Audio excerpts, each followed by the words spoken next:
Time now for your forewarned weather.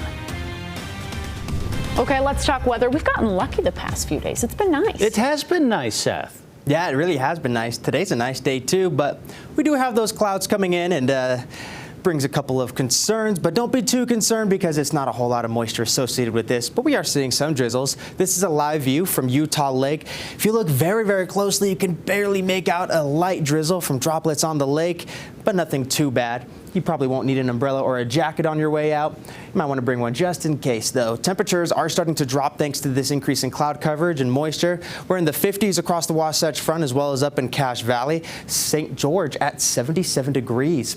I'll show you the radar here in just a second, but first let's talk about those lows tonight. We're going to be dropping to about seasonal norms. 46 degrees will be the overnight low in Salt Lake. 30s and 40s across the state. 30s for the cooler spots and the higher terrain. 40s for most of our valleys. 52 degrees will be the low in St. George.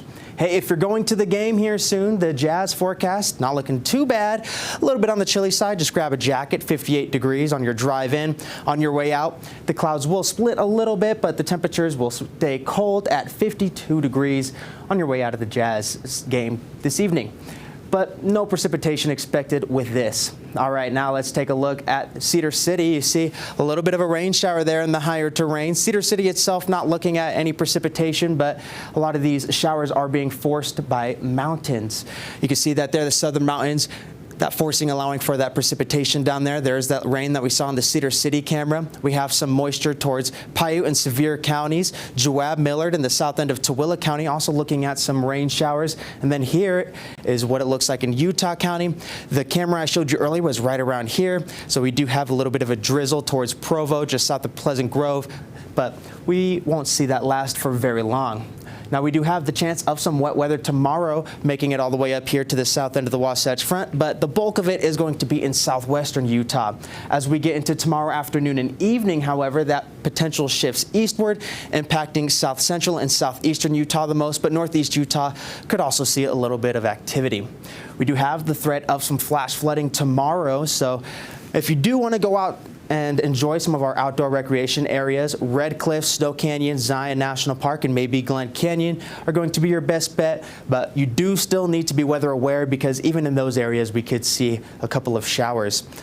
Wet weather is not looking very likely tomorrow. There is a chance, but then by Sunday it looks very likely, and that's going to hold on as we get into your Monday in northern Utah. Southern Utah, not quite as much. Our futurecast shows that moisture hanging on overnight, a couple of nocturnal showers in southern Utah and towards the west desert. We could see it make its way up to the northern Wasatch Front and Cache Valley, but again, just a couple of drizzles, nothing that you can't handle. And then that low pressure moves to the east as we get into tomorrow. The wraparound moisture could impact southwest Utah, which is why I keep a slight chance in the forecast for St. George.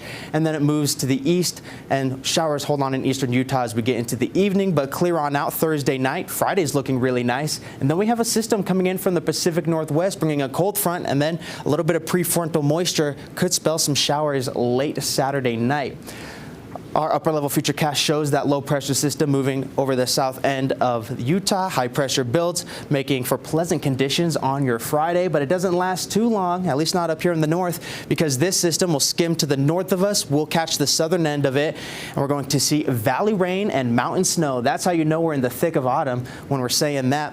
That rain and mountain snow holds on into Monday before clearing on out. High pressure builds on your Tuesday with pleasant conditions. As for tomorrow, temperatures are going to be right around seasonal average, 63 degrees here in Salt Lake, which is average for this time of year. 60s for most of the state, 59 degrees in Cedar City, and 75 degrees in St. George with a slight chance of wet weather. But apart from that, mostly sunny skies. Sunny for your Friday. Clouds start to fill in again over the weekend, but it clears out for your week. Next week, 70s are expected over the next 7 days. The Wasatch Front does have that chance of wet weather tomorrow morning, Thursday with mostly sunny skies. Clear for your Friday. Clouds fill in here in the north for the weekend too with mostly cloudy skies on Saturday with a chance of showers Saturday evening.